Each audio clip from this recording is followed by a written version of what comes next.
Praise the Lord. Hallelujah. Good evening. સાદની સલામ. પ્રભુ ઈસુ તમને આશીર્વાદ આપો. હાલેલુયા. હા, પ્રભુ ઈસુ તમને આશીર્વાદ આપો અને તમારો જમણો હાથ પકડી રાખીને તમને કહો કે મારા દીકરા મારી દીકરી તો બીસ નહીં, હું તને સહાય કરીશ. પ્રભુમાં આનંદ કરીએ, પ્રભુની સ્તુતિ કરીએ, પ્રભુની આરાધના કરીએ. પ્રભુને માટે આપણે માટે કંઈ કરવું એ બહુ નાનું કામ છે. પ્રભુ આપણું રક્ષણ કરે છે, પ્રભુ આપણો બચાવ કરે છે, પ્રભુ આપણે સાચા માર્ગમાં પાછા પણ લાવે છે. પ્રભુ આપણને માફ પણ કરે છે અને માણસોની કુયુક્તિઓથી પ્રભુ બચાવે છે પણ ખરા. જેમ યોહાનની લખેલી સુવાર્તામાં આપણે વાંચીએ છીએ કે પ્રભુ ઈસુનું પરીક્ષણ કરવાને માટે, એમને દોષમાં લેવાને માટે પ્રભુ એક વ્યભિચારમાં પકડાયેલી સ્ત્રીને લઈને આવે છે નહીં, અને એટલા માટે તેને પકડીને લાવે છે કે તેમના પર દોષ મૂકવાનું તેમને કોઈ કારણ જડે. જાણી જોઈને એ લોકો એવું પુરવાર કરવા માંગે છે કે વ્યભિચાર કરતા જ તે પકડાય છે અને પકડીને લાયા છે, પણ પુરુષ છે નહીં. એ જમાનાનું સ્ટ્રિંગ ઓપરેશન કહી શકીએ નહીં. સ્ટ્રિંગ ઓપરેશન શબ્દ બહુ જાણીતો છે કે પેલું માઇક છુપાઈને અથવા વિડીયો રેકોર્ડિંગ કરીને છુપી રીતે બધી બાબતો લઈ લેવામાં આવે, રેકોર્ડિંગ કરવામાં આવે, એ આપણે જાણીએ છીએ. અને એક એવું એ સમયનું ઓપરેશન કરી શકીએ, સ્ટ્રિંગ ઓપરેશન, કે જ્યાં વ્યભિચાર શબ્દો છે પણ સ્ત્રી એકલી વ્યભિચાર કરી શકતી નથી. એની સાથેનો પુરુષ જે હતો, જે એની સાથે સામેલ હતો, એને લેવો લાયા નહોતા. મે બી પોસિબલ કે તેઓ છુપાઈ રહ્યા હશે, સંતાઈ રહ્યા હશે, ટ્રેપ કરી હશે, અને જે તે પરિસ્થિતિમાં હશે એ પરિસ્થિતિમાં એને ત્યાંથી લઈને આવ્યા હશે.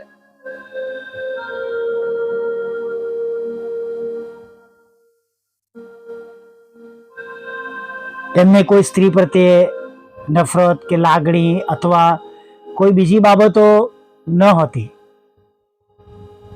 પણ એમને પ્રભુ ઈસુ શું કરે છે કે જો મૂસાનો નિયમ તોડે છે અથવા તેને શિક્ષા કરે છે, શું કરવું, એ શું કરશે જેનાથી આપણને તેના પર દોષ કે તોહમત મૂકવાનું અથવા તેને ગુનેગાર સાબિત કરવાનું આપણને કારણ મળી જાય.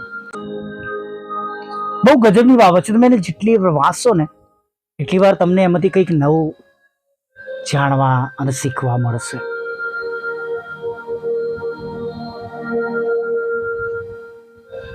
હું ઘણી વાર કહું છું કે પ્રભુ જ્યારે કોઈક એવી વ્યક્તિનો પક્ષ લે છે, પાપીઓનો પક્ષ લે છે, કેમ કે પ્રભુ તો પાપીઓને બચાવવા માટે આવ્યા હતા, અને 99ને મૂકીને એકને શોધવા જનાર આપણા ઈશ્વર છે, આપણે જાણીએ છીએ, રાઈટ. એ 99 ઘેટાની આપણે એ બાબત જાણીએ છીએ.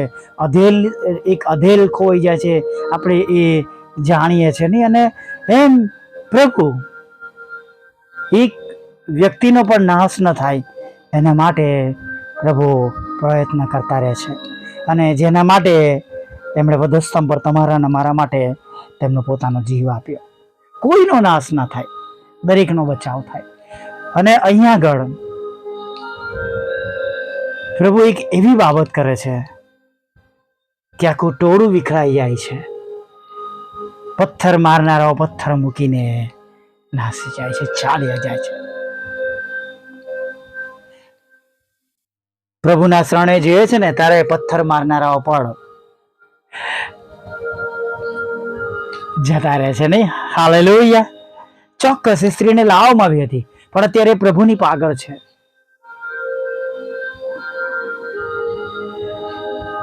પ્રભુ એક જ બાબત કહે છે ને, જેણે પાપ ના કર્યું હોય એ એને પહેલો પથ્થર મારે. અને છેક નાનાથી મોટા સુધી બધા મૂકીને ચાલ્યા જાય છે. પ્રભુએ આપણને કહ્યું છે કે હું તમને એવું મોં આપીશ જેનો કોઈ જવાબ આપી શકશે નહીં. આ સમયમાં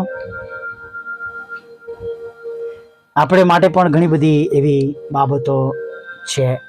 આપણને ફસાવવા માટે પ્રયત્ન કરવામાં આવી રહ્યા છે, અથવા આપણી સારી બાબતોને ખોટી બાબતોમાં ફેરવવામાં આવી રહી છે. આપણો ન્યાય જુદી રીતે થાય એના માટે આપણા પર આવા તોહમતો મૂકવામાં આવી રહ્યા છે. પણ વાલા મિત્રો, આપણે હિંમત રાખીએ, ગભરાઈએ નહીં.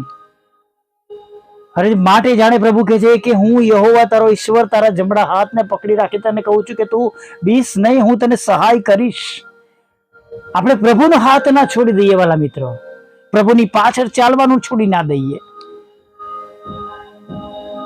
ભૂલો થઈ છે, ના નથી કહેતા, પણ પાછા ફરવાને માટે પણ રસ્તો પ્રભુએ આપ્યો છે, અને ફરીથી એ રસ્તા પર ચાલવાનું નથી. પ્રભુએ સ્ત્રીને કહે છે, જા, હું પણ તને દોષિત નથી ઠરાવતો, હું તને દોષિત નથી ઠરાવતો, હવેથી પાપ કરતી ના. પ્રભુને પૂછે છે, બધા કઈ ગયા?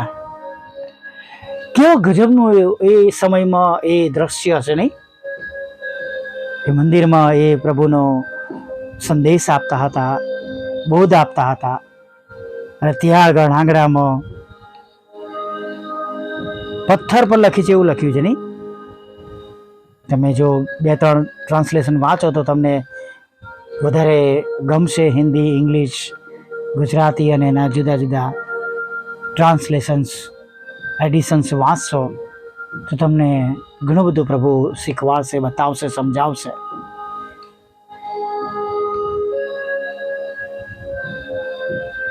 બધા પથ્થર પડેલા હશે,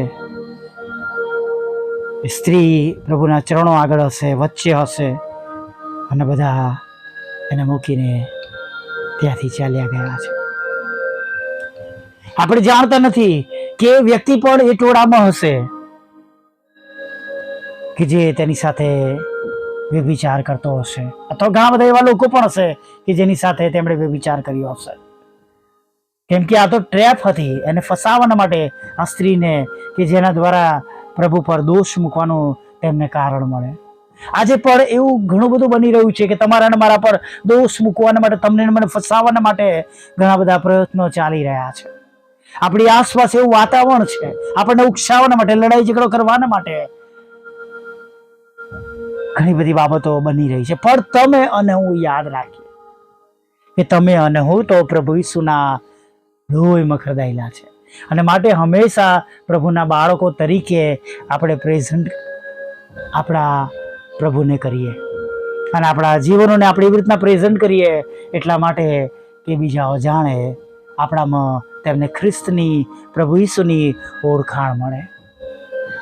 હાલેલુયા. ચોક્કસ ગુસ્સો આવે આપણને, પણ એલિયાની જેમ ગુસ્સો આવે, અને જ્યારે આપણે પોતાની તલવાર લઈને આપણે ઊભા થઈ જઈએ એવું આપણા હૃદયમાં બને.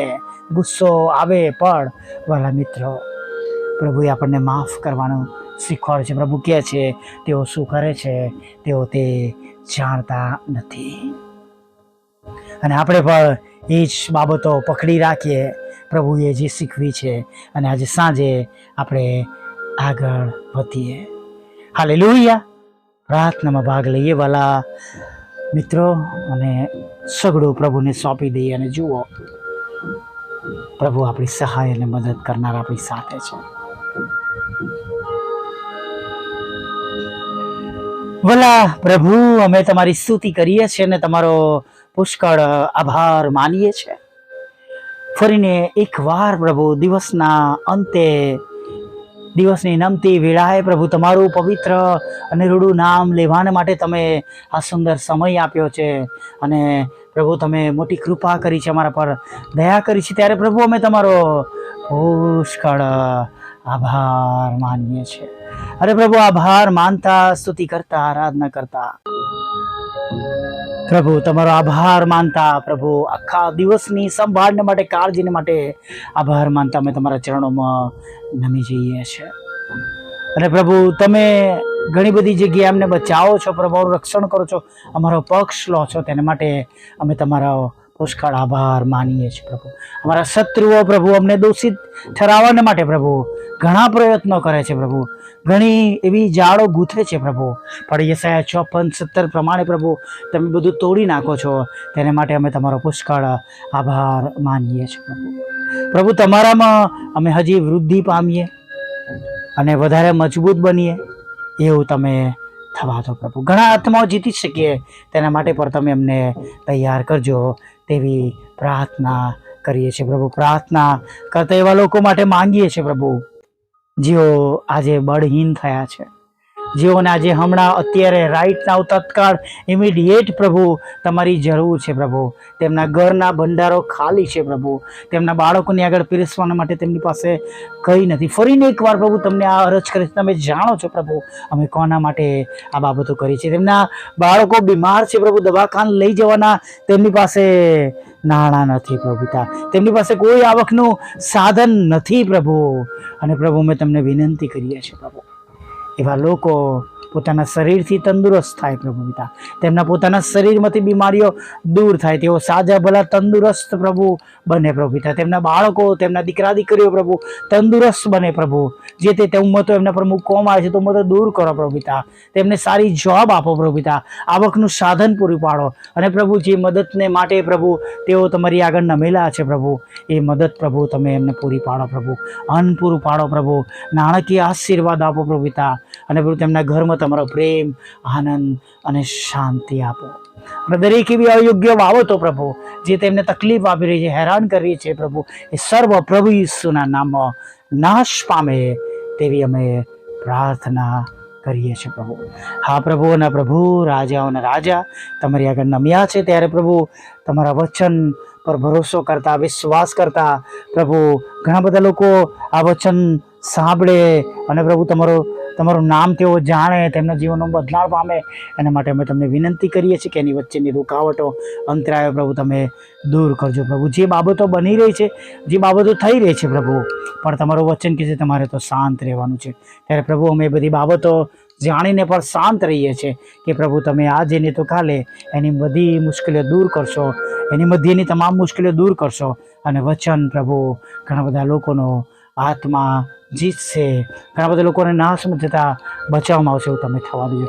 જેમણે પડતું મૂક્યું છે સાંભળવાનું, શેર કરવાનું, બીજાઓની વાતોમાં આવી ગયા છે પ્રભુ પિતા, ફસાઈ ગયા છે પ્રભુ, જગતની લલચામણી બાબતો, સભાઓમાં તેઓ ભેળસેળ થઈ ગયા છે પ્રભુ પિતા, અને પોતાનો માર્ગ છોડીને જગતના લાભોને આશીર્વાદની પાછળ દોડી રહ્યા છે પ્રભુ. એવા લોકોનો પણ તમે બચાવ કરજો. હા, કેવળ પ્રભુ દારૂમાં અને જુગારમાં અને પ્રભુ વ્યભિચારમાં ફસેલા લોકો જ નહીં, પણ જગતની જે બાબતો છે, જે જૂઠું શિક્ષણ છે પ્રભુ, એમાં જેઓ ફસાયેલા છે તેનાથી પણ તમે તેમને પાછા લાવજો એવી અમે પ્રાર્થના કરીએ છીએ. જેઓ માંદા છે પ્રભુ તેઓ સાજા થાય પરમેશ્વર પિતા, તમામ રોગ ઝાડો તેમના શરીરમાંથી, તેમના ઘરમાંથી નીકળી જાય પ્રભુ એવી અમે પ્રાર્થના કરીએ છીએ પ્રભુ. અમે 39 ફટકાને યાદ કરી છે અને પ્રભુ ગીતા 103 કહે છે એ પ્રમાણે કે તમે મારા પાપ માફ કરો છો અને મારા રોગ મટાડો છો. એમ પ્રભુ સર્વ લોકોના પાપ માફ થાય, રોગો મટાડવામાં આવે પ્રભુ પિતા, એવું તમે થવા દે. ગમે તે રોગ હોય, જીવલેણ રોગોમાંથી પણ તેઓ સાજા થાય તેવી પ્રાર્થના કરી છે. દરેક જગ્યા ઉપર તમારો પ્રેમ, આનંદ અને શાંતિ વહેતો થાય. તમારા લોકો ઉદાસ ન રહે પ્રભુ, દુઃખી ન રહે, નિરાશ ન રહે પ્રભુ પિતા. અને પ્રભુ તેમના ઘરોમાં તમારો પ્રેમ, આનંદ, શાંતિ રાજ કરે અને તમામ લડાઈ ઝઘડા, કોર્ટ કેસ, એફઆઈઆર, કુટુંબો દૂર થાય અને પ્રભુ કારાવાસમાંથી તેમને છુટકારો મળે એવું તમે થવા દેજો પ્રભુ. તેમને નોકરી, ધંધા, રોજગારને, આવકના સાધનોને પુષ્કળ આશીર્વાદિત કરજો પ્રભુ. અને સાથે પ્રભુ તેમને લગ્નનો આશીર્વાદ આપજો, બાળક ધનનો આશીર્વાદ આપજો, વિદેશ જવાના માટેના સગળા રસ્તાને પ્રભુ તમે ખુલ્લા કરજો, આઈએલટીએસના બેન્ડ આપજો પ્રભુ. અને પાસપોર્ટ, વિઝાના પ્રશ્નો દૂર કરજો. જુદી જુદી પરીક્ષાઓ તેઓ આપી રહ્યા છે પ્રભુ, એ પરીક્ષાઓમાં તમે તેમને પાસ કરો, દેશ વિદેશમાં તેમને પાસ કરો, ભણવાને લઈને, જોબને લઈને, ઇન્ટરવ્યૂને લઈને, પ્રમોશનને લઈને દરેક પરીક્ષામાં તમે તેમને પાસ કરજો. તમારી સેવિકાના ખેતરમાંથી પ્રભુ એ કડવા નામો પ્રભુ જે ઉમેરવામાં આવ્યા છે એને તમે ખાલી જ કરજો, અને પ્રભુ બહુ જલ્દીથી હવે પ્રભુ તેમને તેમના ખેતરનો કબજો મળી જાય. હા પ્રભુ, એવું તમે થવા દો. જેમના મકાનો, ખેતરો, પ્લોટો છેતામણી કરીને તેમની મિલકતો જેમણે પડાવી લીધી છે એ મિલકતો તેમને પાછી મળે એવું તમે થવા દો. એ મકાનો પણ વેચાય, તેમાં રહેલી અંતરાયો દૂર થાય. જે નાણાં રોકાયેલા છે પ્રભુ, લોન માટે પ્રભુ મકાન વેચ્યું છે પણ હજુ નાણાં મળ્યા નથી, પ્લોટ વેચ્યો છે પ્રભુ, નાણાં મળ્યા નથી પ્રભુ, બધાને એકને પોતાના નાણાં મળે. જેમના નાણાં પ્રભુ કોઈક જગ્યા પર ફસાઈ ગયા છે પ્રભુ પિતા, એ નાણાં તેમને પાછા પ્રાપ્ત થાય એવું તમે થવા દેજો. ફરીને એકવાર પ્રભુ અમારી મિનિસ્ટ્રીને પણ તમે આશીર્વાદિત કરજો. અમારી છેલ્લી બાબતોને પ્રભુ તમે આપજો પ્રભુ, જે બાબત માંગી છે એ બાબત પૂરી પાડજો. હા, અમારા સતાવનારાના મન બદલજો, અમારા બંધ દરવાજા પ્રભુ તમે ખુલ્લા કરજો. જે કંઈ ગુમાવ્યું છે બમણા આશીર્વાદ સાથે પાછું આપજો. વોટ્સઅપ, ફેસબુક, યુટ્યુબની સેવાને આશીર્વાદિત કરજો. બુધવાર શુક્રની સંગતો દ્વારા પણ તમે આત્મા જીતવા મદદ કરજો. એની વચ્ચેના અંતરાયોને પ્રભુ તમે દૂર કરજો. હા પ્રભુ, વિધરો, વિધવા બહેનો, અનાથો, મન બુદ્ધિના લોકો, માનસિક રોગીઓ અને વિકલાંગોની પર તમે સાથે રહેજો. રાત્રિ દરમિયાન મીઠી નિંદ્રા આપજો, ખોરાક વસ્ત્ર અન્ન પાણી આપજો, અને હમણાં સુધી થયેલા પાપને માફ કરજો, અને એક સુંદર નવી સવારમાં તમારું ભજન કરવાનો તક આપજો. માગતા પ્રભુ ઈસુ ખ્રિસ્તમાં આટલું સાંભળો દેવ બાપ માન્ય કરજો. આમીન, આમીન, આમીન.